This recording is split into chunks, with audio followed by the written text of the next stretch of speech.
Hello दोस्तों, नमस्कार। आपका अपने यूट्यूब चैनल कॉम्प्लेक्स क्लासेस में आप सभी लोगों का स्वागत है। इस वीडियो में हम लोग जो है डीएलएड फर्स्ट सेमेस्टर का जो प्रीवियस ईयर क्वेश्चन पेपर होता है 2023 का, इस वीडियो में हम लोग करने वाले हैं। और हमारा टारगेट रहेगा 50 में से 50। ठीक है। और संपूर्ण पेपर को जो है बिल्कुल हम लोग इस वीडियो में हल करेंगे। आधा घंटा लगेगा, 45 मिनट लगेगा, क्या लगेगा कुछ पता नहीं है। ठीक है। और इस वीडियो का आप लोग अगर पीडीएफ प्राप्त करना चाहें तो टेलीग्राम चैनल से जुड़ सकते हैं, जिसका लिंक जो है डिस्क्रिप्शन बॉक्स में दिया हुआ है। इसके पहले हमने जो है 2019 और 2022 का पेपर करा चुके हैं। आप लोग नहीं देखे हैं तो आप लोग जाके देख सकते हैं। कोई भी सब्जेक्ट हो, सबका जो है प्रीवियस ईयर पेपर हमारे चैनल पे आपको उपलब्ध हो जाएगा, जिसका प्लेलिस्ट हमने क्रिएट कर दिया है। तो चलिए देखते हैं। अभी तक जो लोग चैनल को सब्सक्राइब नहीं किए हैं, सब्सक्राइब कर सकते हैं। तो चलिए दोस्तों देखते हैं कि इसमें क्वेश्चन क्या क्या दिया हुआ है। आप लोग लास्ट तक वीडियो में बने रहिएगा। यहाँ पे सबसे पहले हम लोग देखते हैं बहुविकल्पीय प्रश्नों को। ठीक है। बहुविकल्पीय प्रश्न में कितने क्वेश्चन होते हैं? 15 क्वेश्चन होते हैं। और अगर पूर्णांक की बात करें, पूर्णांक ये पेपर जो है कितने नंबर का होता है? ये पेपर जो है 50 नंबर का होता है। ठीक है। और टाइमिंग की बात करें तो टाइम जो मिलता है आपको, इसमें जो है 2 घंटे आपको मिलते हैं बिल्कुल सभी प्रश्नों को लिखने के लिए। तो हम लोग देखते हैं, सबसे पहले बहुविकल्पीय प्रश्नों को देखेंगे। ठीक है। और इसका पीडीएफ जो है आप लोगों को टेलीग्राम चैनल पर भेज देंगे। तो यहाँ पे है बहुविकल्पीय प्रश्न। फर्स्ट नंबर दिया हुआ है कि केंद्रीय प्रवृत्ति का मापन मापक नहीं है। तो केंद्रीय प्रवृत्ति के जो अनुसार जो है 3 का मापन किया जाता है। कौन सा? जैसे हो गया माध्य, माध्यिका, बहुलक, ऐसे याद कर लीजिए। माध्य, माध्य हो गया, उसके बाद में माध्यिका हो गया, माध्य, माध्यिका, बहुलक। तो यहाँ पे जो है केंद्रीय प्रवृत्ति का मापन जो है केवल इन्हीं तीनों के अंतर्गत किया जाता है। ठीक है। तो यहाँ पे कौन सा ऑप्शन सही हो जाएगा? यहाँ पे नहीं पूछा है, तो आपका राइट आंसर हो जाएगा प्रसार। ठीक है। प्रसार का केंद्रीय प्रवृत्ति के द्वारा मापन नहीं किया जा सकता है। सेकंड नंबर की बात करें तो थांडाइक ने सीखने से संबंधित मुख्य कितने सिद्धांतों का प्रतिपादन किया है? तो थांडाइक ने जो है यहाँ पे इन्होंने जो नियम दिया है, ये मुख्य नियम एक इनका होता है। और उसके बाद में सेकंड की बात करें तो गौड़ नियम होता है। अगर एग्जाम में आपके मुख्य नियम पूछे तो मुख्य नियम की संख्या होता है 3 और गौड़ नियम की संख्या होता है 5। तो यहाँ पे क्या पूछा गया है? मुख्य कितने सिद्धांतों का प्रतिपादन किया है? तो मुख्य में आएगा 3। ऑप्शन यहाँ पे 10 सही हो जाएगा। ठीक है। उसके बाद में हम देखते हैं कि नवजात शिशु में हड्डियों की संख्या होती है। नवजात शिशु में हड्डियों की संख्या कितनी होती है? तो सबसे पहले हम ये देखते हैं कि शैशवावस्था में कितना होता है, शैशवावस्था में, और उसके बाद में बाल्यावस्था में, बाल्यावस्था में और किशोरावस्था में। तो यहाँ पे सबसे पहले ये जान लीजिए, ये बाल विकास के अंतर्गत केवल 3 ही अवस्थाएं होती हैं। इसके अलावा जो है बाल विकास में कोई अवस्था नहीं होता है। ठीक है। शैशवावस्था, बाल्यावस्था, किशोरावस्था, बाल विकास के अंतर्गत 3 अवस्थाओं का अध्ययन करते हैं। शैशवावस्था, बाल्यावस्था, किशोरावस्था। ठीक है। तो शैशवावस्था में यहाँ पे हड्डियों की संख्या कितनी होती है? शैशवावस्था में जो है 270 हड्डियां होती हैं। उसके बाद में बाल्यावस्था की बात करें तो बाल्यावस्था में जो है 300 से लेकर 350 हड्डियां होती हैं। ठीक है। किशोरावस्था की बात करें तो किशोरावस्था में जो है 207 हड्डियां होती हैं। अब यहाँ पे क्या पूछा गया है? नवजात शिशु में हड्डियों की संख्या, नवजात शिशु या इसे कहते हैं बाल्यावस्था। ठीक है। नवजात शिशु में कहा ये नवजात शिशु है, तो यहाँ पे शैशवावस्था होगा, सॉरी बाल्यावस्था नहीं होगा। नवजात शिशु में जो है 270 यहाँ पे है, तो 270 आपका राइट आंसर हो जाएगा। उसके बाद में 4 नंबर देखते हैं। 4 नंबर में दिया है कि क्रिया प्रसूति अधिगम सिद्धांत के प्रतिपादक कौन है? टालमैन है, कोहलर है, स्किनर है या हल है? तो क्रिया प्रसूति अधिगम के सिद्धांत के प्रतिपादक जो है ये स्किनर है। ठीक है। अधिगम के जितने सिद्धांत होते हैं वो किस पर प्रयोग किए थे ये तो ज्यादा नहीं पूछा गया है, लेकिन जो है प्रवर्तक के बारे में, प्रतिपादक के बारे में, किस सिद्धांत का प्रतिपादक किसने किया था, ये एक एक क्वेश्चन 1 नंबर में हमेशा आता है। ठीक है। उसके बाद में एक कथन आता है आपके एग्जाम में। कथन जो है, कथन से संबंधित एक क्वेश्चन हमेशा पूछा जाता है। क्रिया प्रसूति अधिगम सिद्धांत के प्रतिपादक स्किनर हो गए। उसके बाद में 5 नंबर की बात करें, आपराधिक प्रवृत्ति का सर्वाधिक विकास होता है शैशवावस्था, बाल्यावस्था, किशोरावस्था या प्रौढ़ावस्था। तो आपराधिक प्रवृत्ति का विकास जो, जैसा कि स्टैनली हॉल ने कहा है कि शैशवावस्था दबाव तनाव तूफान की अवस्था होता है। तो आपराधिक प्रवृत्ति का सर्वाधिक विकास जो है शैशवावस्था, बाल्यावस्था, किशोरावस्था, प्रौढ़ावस्था, तो किशोरावस्था में होता है। ठीक है, इसी को क्या कहते हैं, दबाव दबाव तनाव। ये स्टैनली हॉल ने कहा, ये भी स्टेटमेंट पूछा गया है आपके एग्जाम में। उसके बाद में 6 नंबर की बात करते हैं, तो संज्ञानात्मक क्षमता की कमी से व्यक्तित्व में कठिनाई होती है। संज्ञानात्मक ये माइंड से संबंधित है, तो शारीरिक विकास में, बौद्धिक विकास में, व्यवसायिक विकास में या समायोजन में। तो यहाँ पे संज्ञानात्मक क्षमता की कमी से व्यक्तित्व में कौन सा जो है कठिनाई होती है, तो इसका जो होगा ये बौद्धिक विकास से होगा। संज्ञानात्मक क्षमता मतलब सोचने की क्षमता, ये दिमाग से सोचते हैं, इसीलिए ये बौद्धिक विकास से हो गया। उसके बाद में 7 नंबर की बात करते हैं, किसी दूसरी वस्तु की अपेक्षा एक ही वस्तु पर चेतना का केंद्रीकरण करना क्या कहलाता है, क्रो एवं क्रो, वुडवर्थ, डम्बिल और एवरिल। तो ये जो है स्टेटमेंट है ये डम्बिल का है, जैसे यहाँ पे दिया हुआ है ये डम्बिल का है। यही क्वेश्चन जो है यूपी टेट 2021 में ये क्वेश्चन आया था। ठीक है, अब इस स्टेटमेंट को हम किस प्रकार से याद करते हैं, इसको हम बताते हैं। किसी दूसरी वस्तु की अपेक्षा, जैसे यहाँ पे एक डमरू बना लीजिए। ठीक है, इस प्रकार से आपका ये डमरू हो गया, ये आपका ये डमरू हो गया। ठीक है, यहाँ पे लिखा है किसी दूसरी वस्तु की अपेक्षा एक ही वस्तु पर चेतना केंद्रीकरण करना। केंद्रीकरण ये केंद्र मान लेते हैं, यानी दूसरी वस्तु, ये अलग अलग वस्तुएं हैं इधर उधर, यानी यहाँ से जो है वो जो डमरू वाला यहाँ से रस्सी निकलता है। ठीक है, इस पे चोट करता है और इधर से एक हो गया।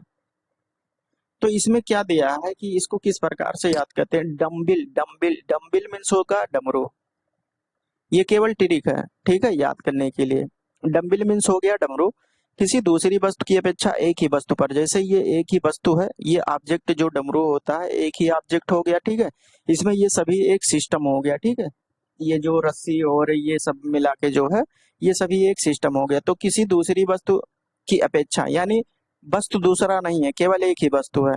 एक ही वस्तु पर चेतना का केंद्रीकरण, एक ही वस्तु पर एक बार इधर जो है यहाँ पे चोट लग रहा है, एक बार यहाँ। ठीक है, जिससे आवाज निकलती है। तो एक वस्तु पर चेतना का केंद्रीकरण, केंद्रीकरण करना उदाहरण कहलाता है। ठीक है, यहाँ पे एक ही वस्तु है, ये सिस्टम आपका है, ये एक ही वस्तु है। ठीक है, तो इस प्रकार से डम्बिल डमलू, इन्होंने क्या कहा, आप दिमाग में आपके जब एग्जाम में बैठेंगे अगर ये स्टेटमेंट आएगा तो आपको ये डमरू वाला एग्जाम पर समझ में आएगा।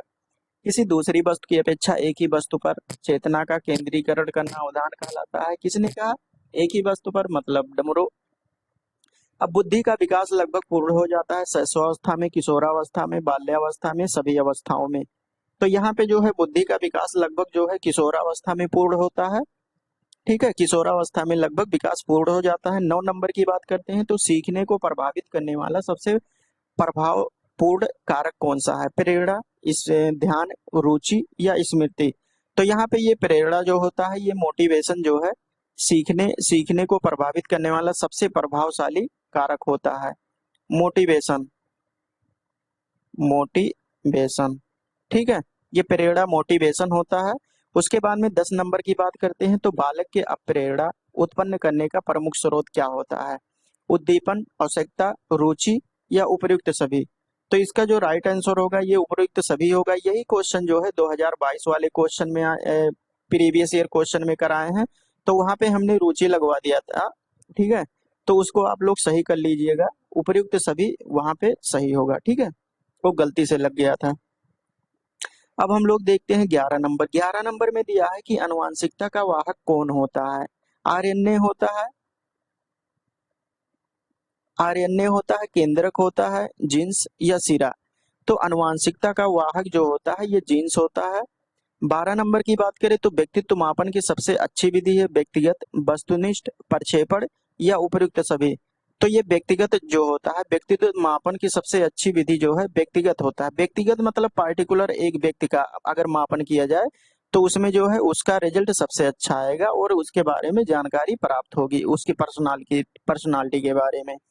13 नंबर की बात करते हैं। 13 नंबर दिया है कि भाटिया बैटरी परीक्षण संबंधित है अभिरुचि से, व्यक्तित्व से, बुद्धि से, या इनमें से कोई नहीं। तो भाटिया बैटरी परीक्षण जो है किससे संबंधित है, ये बुद्धि से संबंधित है। उसके बाद में 14 नंबर की बात करते हैं। तो शिक्षा में सृजनात्मकता का प्रयोग किस रूप में होता है, सीखना, तर्क, चिंतन या कल्पना। तो जो है शिक्षा में सृजनात्मकता मतलब क्रिएटिविटी का प्रयोग जो है चिंतन के रूप में होता है। 15 नंबर की बात करते हैं। पियाजे के अनुसार बालक के संज्ञानात्मक विकास की स्थितियां बताइए। तो पियाजे के अनुसार पियाजे ने जो है 4 स्थितियां दी थी। ठीक है, पूर्व संक्रियात्मक अवस्था, संवेदी फर्स्ट हो गया संवेदी क्रियात्मक अवस्था, पूर्व संक्रियात्मक अवस्था, मूर्त और अमूर्त। ठीक है, तो इतने जो होते हैं पियाजे के अनुसार संज्ञानात्मक विकास की 4 अवस्थाएं होती है। तो यहाँ पे इस प्रकार से आपका जो राइट आंसर होगा यहाँ पे बा हो जाएगा। तो इस प्रकार हम लोगों ने 15 नंबर यहाँ पे प्राप्त कर चुके हैं। अगर कोई क्वेश्चन एग्जाम में आपके नहीं गलत जाता है तो इसके बाद हम लोग अति लघु उत्तरीय प्रश्नों को करते हैं।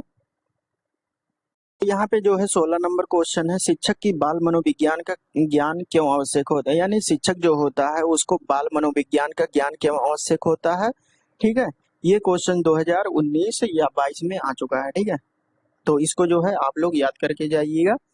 ये अति लघु उत्तरीय प्रश्नों की अगर बात करें तो ये क्वेश्चन जो है एक क्वेश्चन 1 नंबर का होता है, आप यहाँ पे देख सकते हैं। उसके बाद में इसको चलिए देखते हैं कि जो है बाल मनोविज्ञान का ज्ञान क्यों आवश्यक होता है एक शिक्षक के लिए। तो शिक्षक के लिए बाल मनोविज्ञान का ज्ञान आवश्यक है क्योंकि इससे वह बच्चों के मानसिक विकास, व्यवहार और शिक्षा में सहायक हो सके। ठीक है, ये 1 नंबर का क्वेश्चन है, इसीलिए ये आंसर जो आपको मिलेगा अति लघु उत्तरीय प्रश्नों को केवल 30 शब्दों में लिखना होता है, लेकिन हम जो यहाँ पे करा रहे हैं ये आपका ये 40 या 50 शब्दों का होगा। ठीक है, आप लोग काउंट कर सकते हैं। तो ज्यादा लिखने की कोशिश मत कीजिएगा, नहीं तो फिर टाइम ओवर हो जाएगा। ठीक है, तो चलिए देखते हैं। यहाँ पे समझ में आया मानसिक विकास, व्यवहार और शिक्षा में सहायक हो सकता है, इसीलिए जो है किसी टीचर को जो है बालक के मनोविज्ञान का ज्ञान आवश्यक होता है।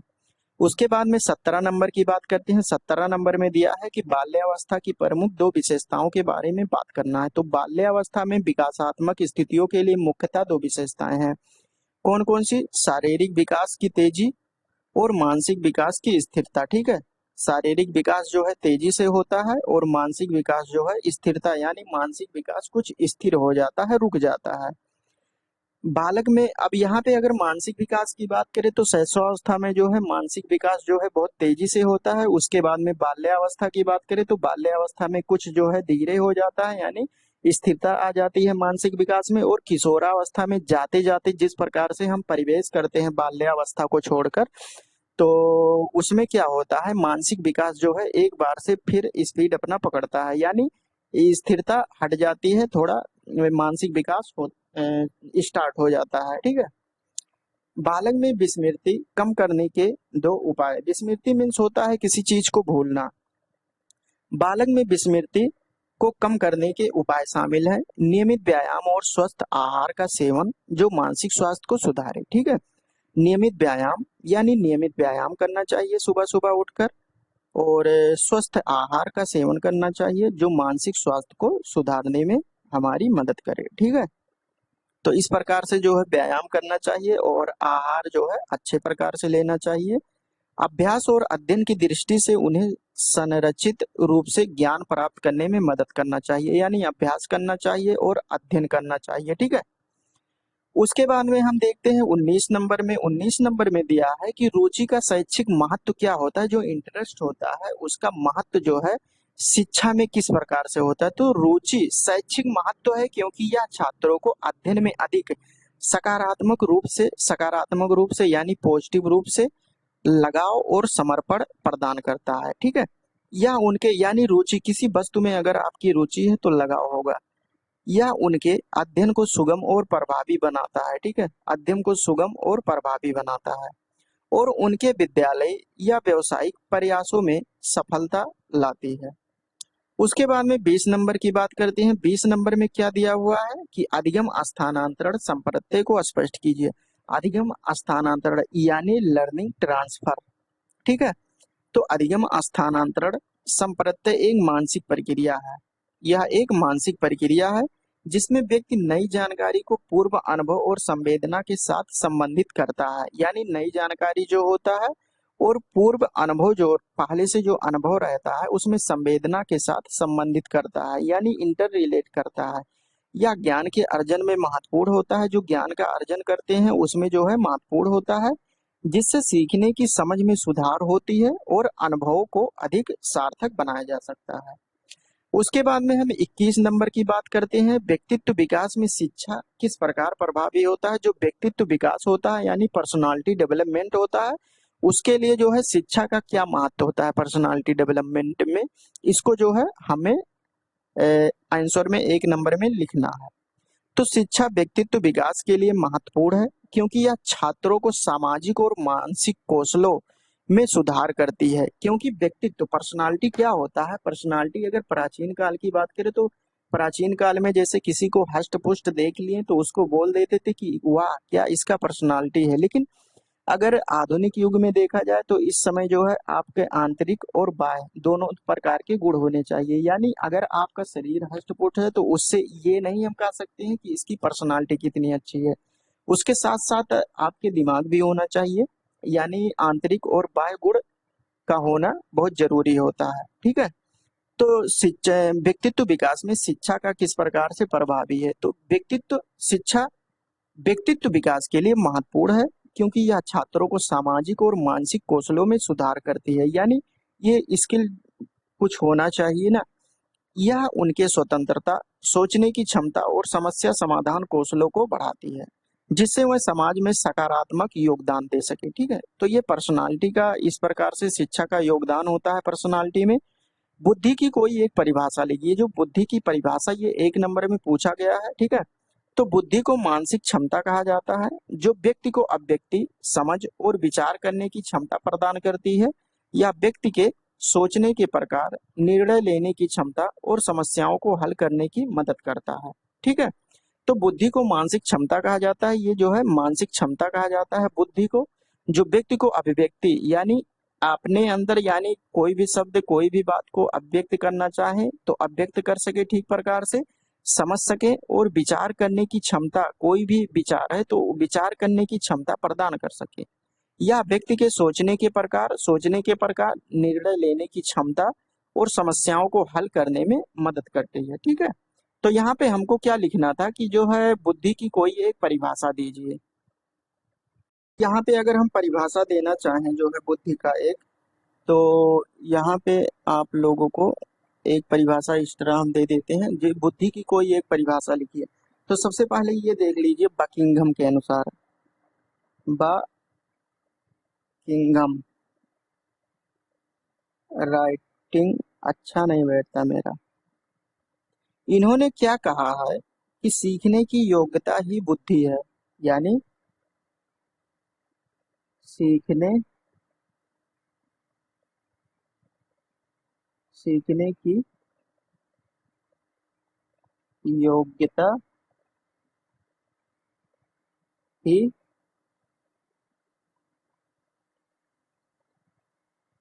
बुद्धि है। ठीक है। तो इस प्रकार से जो है बुद्धि की कोई एक परिभाषा बताना था। तो बकिंघम के अनुसार आप लोग याद कर सकते हैं कि सीखने की योग्यता ही बुद्धि है। तो सबसे पहले आप लोग प्रीवियस ईयर पेपर सॉल्व करने से पहले ये जान लीजिए कि सभी का जैसे पर्सनालिटी से हो गया तो एक किसी एक का कथन जो है याद कर लीजिए। बाल बाल विकास का हो गया, एक दो कथन वहां से याद कर लीजिए। उसके बाद में ऐसे बुद्धि से हो गया, एक कथन यहाँ से याद कर लीजिए। ठीक है।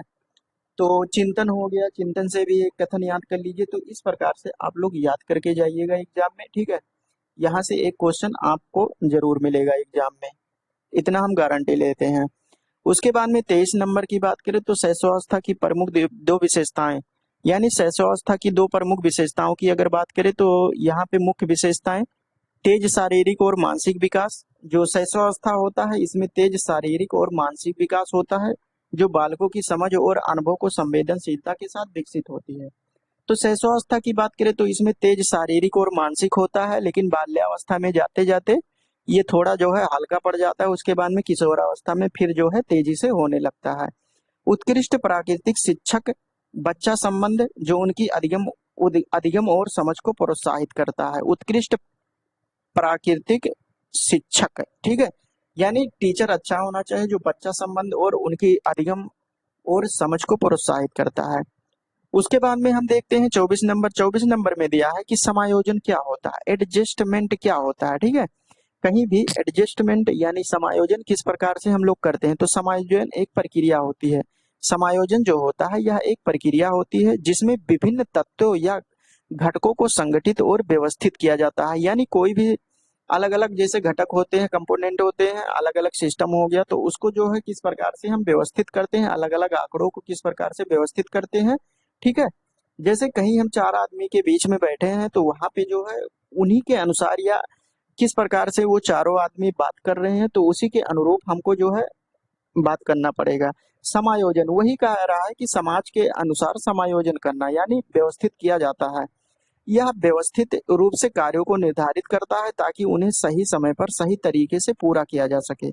उसके बाद में हम लोग देखते हैं व्यक्तित्व की कोई एक परिभाषा दीजिए। जैसा कि हमने कहा कि व्यक्तित्व से और बाल विकास से, बुद्धि से, यहाँ सभी से क्वेश्चन आप लोग एक एक कथन याद कर लीजिएगा। व्यक्तित्व की कोई एक परिभाषा दीजिए, यहाँ पे लिखना है। तो व्यक्तित्व एक व्यक्ति की अन्य व्यक्तियों से अलग पहचान, स्वभाव और व्यवहार का समूह होता है। या उसकी सोच, भावनाएं और कार्यशैली को परिभाषित करता है जो उसे अन्यों से विभिन्न बनाता है। ठीक है, तो व्यक्तित्व पर्सनालिटी क्या होता है कि पर्सनालिटी एक व्यक्ति की अन्य व्यक्तियों से अलग पहचान, स्वभाव और व्यवहार का समूह होता है। या उनकी सोच, जो उनकी सोच होती है, ठीक है, अलग अलग लोगों की अलग अलग सोच होती है। सोच, भावनाएं और कार्यशैली को परिभाषित करती है जो उन्हें अन्य लोगों से जो है विभिन्न बनाती है। अधिगम का अर्थ स्पष्ट कीजिए। अधिगम मीन्स क्या होता है? अधिगम एक मानसिक प्रक्रिया होता है। ठीक है, अधिगम एक मानसिक प्रक्रिया होता है जिसमें व्यक्ति नई जानकारी ग्रहण करता है। नई जानकारी को क्या करता है? ग्रहण करता है। मानसिक प्रक्रिया होता है, नई जानकारी को ग्रहण करता है और उसे अपनी समझ में शामिल करता है। यानी अपने समझ में शामिल करता है या ज्ञान का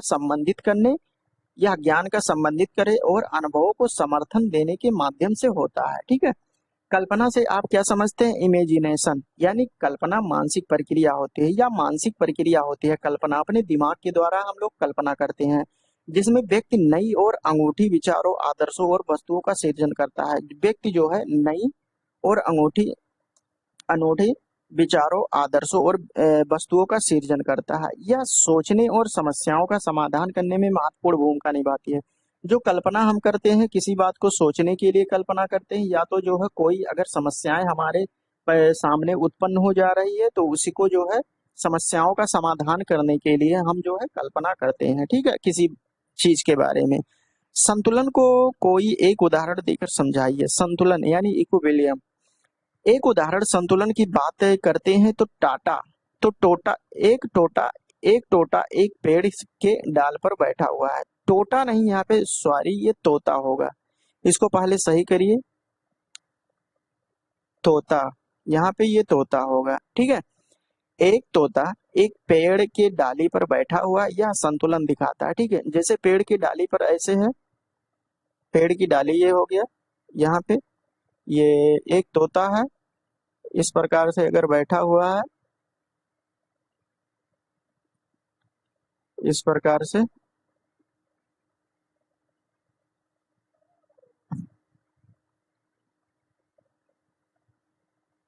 अगर इस प्रकार से डाली पर बैठा हुआ है तो इसका एक बैलेंसिंग होगा। ठीक है, डाली पर, तो वही ये डाल पर बैठा हुआ है, यह संतुलन दिखाता है। ठीक है, यह संतुलन दिखाता है कि कैसे उसकी वजह से तोता बिना गिरे बैठा है, तोता बिना गिरे बैठा हुआ है। ठीक है, तो यही है संतुलन। उसके बाद में अधिगम स्थानांतरण क्या होता है? अधिगम स्थानांतरण होता है कि एक सब्जेक्ट में सीखा हुआ ज्ञान दूसरे सब्जेक्ट में किस प्रकार से हम लागू करते हैं या उसका हेल्पफुल लेते हैं। यानी पूर्व ज्ञान को जो है सीख कर दूसरे सब्जेक्ट अगर सीखते हैं तो उसमें किस प्रकार से हेल्पफुल होता है।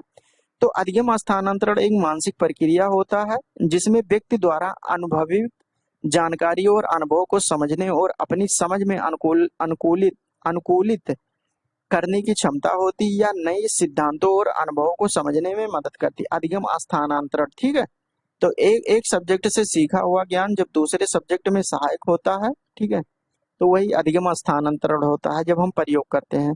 शैशवावस्था में शिक्षा का स्वरूप किस प्रकार से होना चाहिए? जो शैशवावस्था होता है उसमें जो है शिक्षा का स्वरूप किस प्रकार से होना चाहिए? शैशवावस्था में शिक्षा को खेल, संगठ संगठनित अभिव्यक्ति, सामाजिक अनुभव और जीवन को प्राकृतिक रूप से अध्ययन करने के माध्यम से सहायक बनाना चाहिए। यह छोटे बच्चों के समग्र विकास को बढ़ावा देने के महत्वपूर्ण होता है, ठीक है। खेल के माध्यम से और संगठनित अभिव्यक्ति, जो बच्चे होते हैं वो अपने अंदर जो होता है उसको जो है अभिव्यक्त कर सके। सामाजिक अनुभव, जीवन को प्राकृतिक रूप का अध्ययन, यानी जीवन को प्राकृतिक यानी प्राकृतिक रूप के बारे में जो है परिचय कराना कि प्रकृति क्या होता है, प्रकृति में रहकर उनकी पढ़ाई करना, ठीक है। तो इस प्रकार से हम लोगों ने अति लघुत्तरीय प्रश्न कर चुके हैं। ये है लघुत्तरीय प्रश्न, ठीक है। ये लघुत्तरीय प्रश्न है। लघुत्तरीय प्रश्न में फर्स्ट क्वेश्चन की बात करें 31 नंबर, ये जो है 2 नंबर का होता है क्वेश्चन। शिक्षा में वैयक्तिक भिन्नता के प्रभाव की विवेचना कीजिए। जो शिक्षा में वैयक्तिक विभिन्नता होती है, यानी अलग अलग एक ही मतलब समान गुण वाले एक ही व्यक्ति नहीं हो सकते हैं, 2 व्यक्ति एक समान गुण वाले नहीं हो सकते हैं, ठीक है। यही होता है वैयक्तिक विभिन्नता, यानी अगर दो दो लोग हैं तो इसमें जो है कुछ ना कुछ अंतर पाया जाएगा। ऐसा नहीं है कि इसमें जो समानता है ये दोनों में समानता रहे, ठीक है। तो वैयक्तिक भिन्नता शिक्षा में महत्वपूर्ण है क्योंकि यह छात्रों के अनुकूलित शिक्षार्थी करण को संभावित करता है या उन्हें उनके स्वाभाविक प्रकृति रुचियां और अभिरुचियों के अनुसार अध्ययन करने में सहायता करता है। यानी अलग अलग लोग हैं तो इसको जो है शिक्षा में किस प्रकार से ये सहायक होता है, जैसे कोई बालक हो गया, इसको जो है प्रकृति रुचि और अभिरुचि के अनुसार अध्ययन करने में सहायता मिलती है, यानी इसकी क्या प्रकृति है, नेचर क्या है, और इसको जो है किसमें रुचि है, किसमें अभिरुचि है। तो इन सभी के बारे में अगर हमको जानकारी रहेगी अलग अलग बालकों के बारे में तो व्यक्तित्व विभिन्नता शिक्षा के क्षेत्र में बहुत ही सहायक होता है, ठीक है, जिससे उनकी अधिगम और समझ में सुधार होता है। तो उसी के अनुसार उसी के अनुरूप अगर जो बालक जिस क्षेत्र में रुचि रखता है उसी बालक को उसी के अनुरूप जो है शिक्षा हम लोग देते हैं और वह अपनी अद्वितीय को समायोजन रूप से व्यक्त कर सकते हैं, ठीक है। जो यूनिकनेस होता है उसमें अजीब अलग प्रकार के गुण होते हैं, उसको जो है व्यक्त करने में वो हिचकिचाते नहीं है। उसके बाद में 32 नंबर की हम बात करते हैं तो किशोरावस्था में शिक्षा का स्वरूप कैसा होना चाहिए, यानी शैशवावस्था हो गया। उसके बाद में बाल्यावस्था नहीं, किशोरावस्था में शिक्षा का स्वरूप। वही क्वेश्चन दिया है कि शैशवावस्था में एक हो जाता है शिक्षा का स्वरूप, बाल्यावस्था में हो जाता है और किशोरावस्था में। तो इसके पहले हम लोगों ने शैशवावस्था में किया अति लघु उत्तरीय प्रश्न में। अब हम लघु उत्तरीय प्रश्नों में किशोरावस्था का शिक्षा का स्वरूप किस प्रकार से होना चाहिए। तो किशोरावस्था में शिक्षा को बच्चों के मानसिक, शारीरिक और सामाजिक विकास को समझने और समर्थन देने के लिए विशेष रूप से अनुकूलित किया जाना चाहिए या उनकी स्वतंत्रता, सोचने की क्षमता और सहयोगी व्यवहार को बढ़ावा देती है और उन्हें आत्मविश्वासी और समाज में सक्रिय बनाती है, ठीक है, आत्मविश्वासी और समाज में सक्रिय बनाती है। तो ये इस प्रकार से हुआ किशोरावस्था में जो है शिक्षा का स्वरूप किस प्रकार से होना चाहिए। अब यहाँ पे अगर ये सेकंड अगर लघु उत्तरीय प्रश्नों की बात करें तो लघु उत्तरीय प्रश्न जो आपका पूछा जाता है ये 50 शब्दों में पूछा जाता है, ठीक है। लेकिन हमने यहाँ पे जो टाइप किया है क्वेश्चन जो टाइप किए हैं ये 70 शब्दों में है। तो इसके लिए आप लोग जो है परेशान मत होइएगा, एग्जाम में इतना ही लिखना होता है। जो आपका राजन सीरीज या पवन सीरीज में दिया हुआ है वहां पे बिल्कुल लांग में विस्तार में दे दिया है। अगर उस प्रकार से हम लोग लिखेंगे तो 2.5 घंटे में जो है 5-6 क्वेश्चन भी नहीं कर पाएंगे और सब छूट जाएगा, ठीक है। तो यहाँ पे ये 70 शब्द का है, ये जो आप लोग काउंट कर सकते हैं ये 70 शब्दों का आंसर आपका है। और अति लघु उत्तरीय प्रश्न वो कितना है, 30 नंबर में वो पूछता है, लेकिन हमने जो है वो 50 शब्दों में जो है लाया है, 50 शब्दों में यहाँ पे टाइप हुआ है, ठीक है। तो इसके लिए आप लोग बिल्कुल जो है फ्री रहिएगा। अब हम 33 नंबर की बात करते हैं तो अवधान व अभिरुचि एक सिक्के के 2 पहलू होते हैं, इसको जो है स्पष्ट कीजिए। अवधान व अभिरुचि, तो हम लोग देखते हैं अवधान और अभिरुचि दोनों ही व्यक्ति की प्रतिभा और सोचने के तरीके के अलग अलग पहलू होते हैं, ये अलग अलग पहलू होते हैं, ठीक है। अवधान व्यक्ति को समझ, संवेदनशीलता और विवेक को प्रकट करता है, जबकि अभिरुचि उनकी रुचियों, किसमें रुचि होता है और पसंदों और कार्यों में समर्थन और रुचि दिखाती है, ठीक है।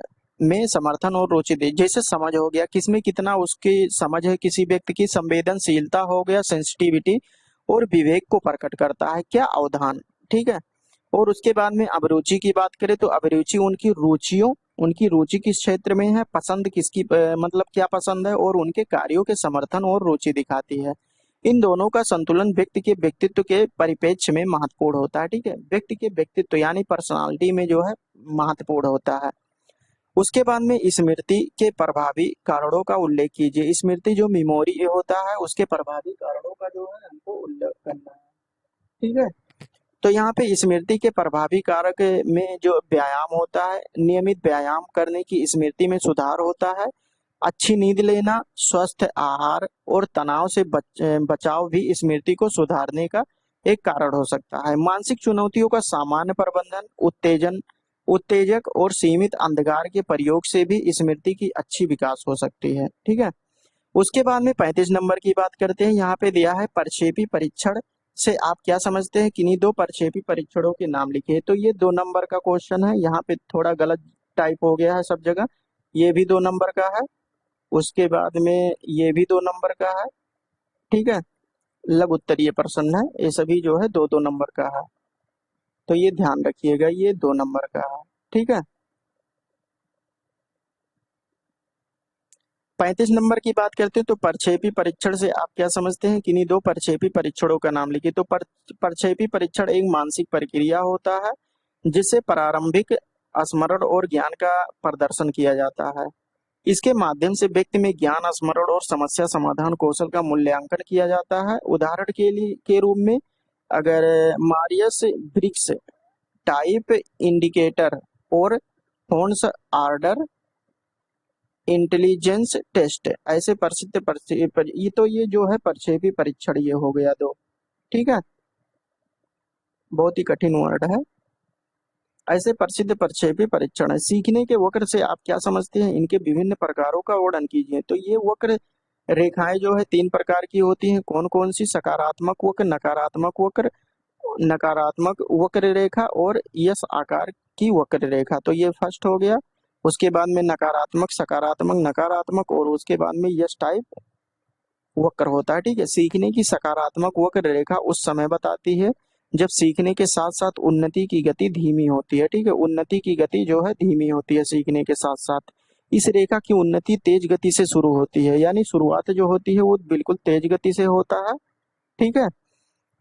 उसके बाद में हम देखते हैं यहाँ पे सकारात्मक वक्र रेखा।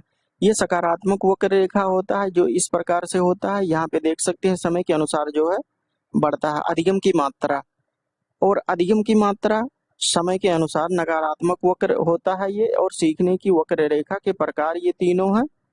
और एस आकार की वक्र रेखा ये कुछ एस प्रकार के बनता है, ठीक है।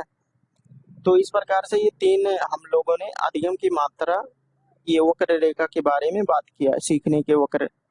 अब बाल विकास का क्षेत्र अब स्पष्ट कीजिए। जो बाल विकास का अलग अलग क्षेत्र होता है, तो बाल विकास एक अद्वितीय क्षेत्र होता है, ठीक है, जो शिशुओं और बच्चों के शारीरिक, मानसिक, सामाजिक और भावात्मक विकास का अध्ययन करता है। यह शिशुओं के समग्र विकास को समझने यानी जो पूर्ण विकास होता है समझने, समर्थन प्रदान करने में महत्वपूर्ण होता है, जिसमें उनकी शिक्षा, आरोग्य, उपचार और पारिवारिक परिवेश का प्रभाव शामिल होता है। तो बाल विकास वही होता है जो बालक के जैसे कोई भी बालक हो गया, उसका वो अलग अलग अवस्थाओं में जो है किस प्रकार से उसका विकास होता है और क्या क्या सावधानियां बरतनी चाहिए, टीचिंग मेथड किस प्रकार से प्रयोग करना चाहिए, भावात्मक, मानसिक, सामाजिक और शारीरिक वृद्धि किस प्रकार से होती है, यानी शिशुअवस्था, बाल्यावस्था, किशोरावस्था को इसीलिए जो है 3 अवस्थाओं में बांटे हैं कि किसमें कौन सी वृद्धि होती है, ठीक है।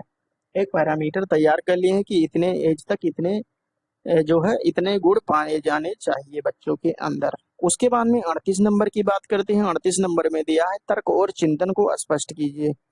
तर्क और चिंतन 2 महत्वपूर्ण मानसिक कौशल होते हैं, ये सभी जो है मानसिक कौशल होते हैं।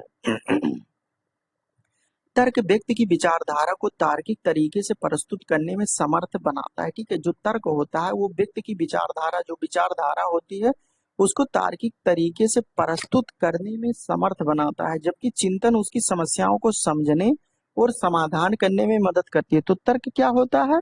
जो व्यक्ति की विचारधारा होती है उसको तार्किक तरीके से प्रस्तुत करने के लिए समर्थ बनाता है, और चिंतन उसकी समस्याओं को समझने और समाधान करने में मदद करता है। यानी जो समस्याएं होती है उसको समझने में और समाधान करने में मदद करता है।